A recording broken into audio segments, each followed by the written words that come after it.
காதல் இருக்கும் பேர்களுக்கெல்லாம் சூரிய குடும்பம் சொந்தம்.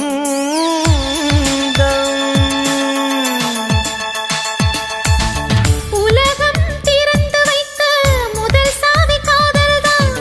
திறந்தவன் தொலைத்து விட்டான் இன்னும் அந்த தேடல்தான்.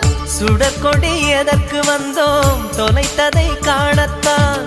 உதட்டினில் தொடங்கி அந்த உயிர் சென்று தேடத்தான்.